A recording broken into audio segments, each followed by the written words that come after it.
Once upon a time there was an old goat. She had 7 little kids, and loved them all, just as mother loves her children. One day she wanted to go into the woods to get some food. So she called all 7 to her and said, "Children dear, I'm going into the woods.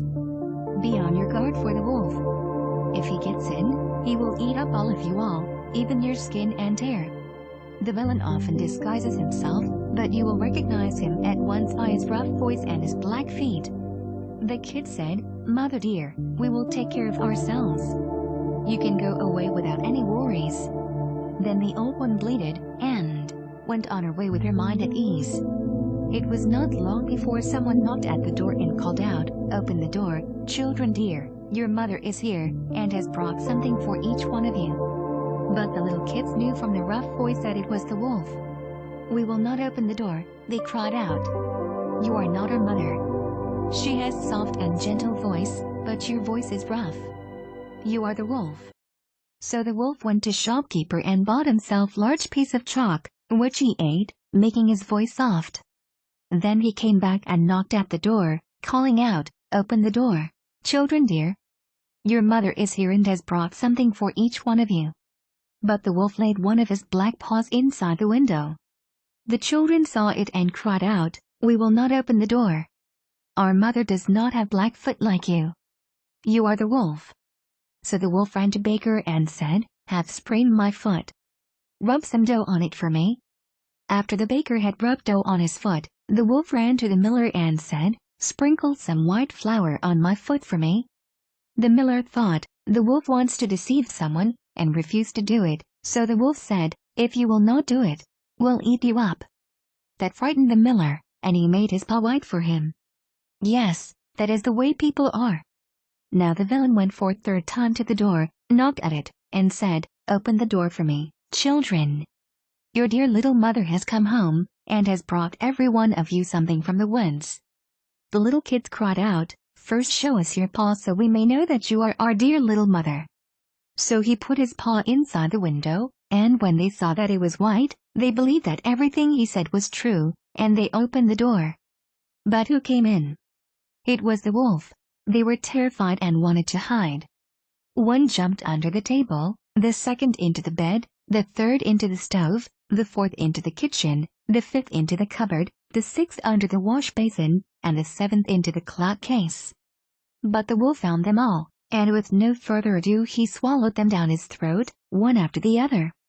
However, he did not find the youngest kid, the one who was in the clock case. After satisfying his appetite he went outside and lay down under a tree in the green meadow and fell asleep. Soon afterward the old goat came home from the woods. Oh, what sight she saw there! The door stood wide open. Table, chairs, and benches were tipped over.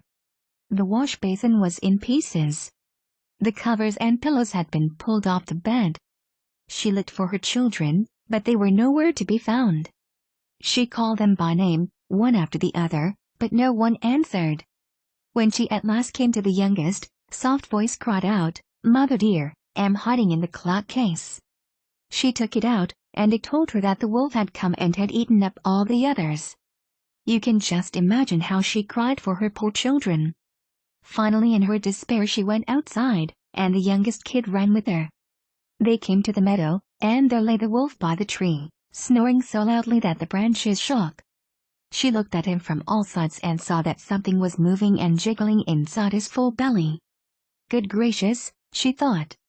Is it possible that my poor children, whom he has swallowed down for his supper, can still be alive?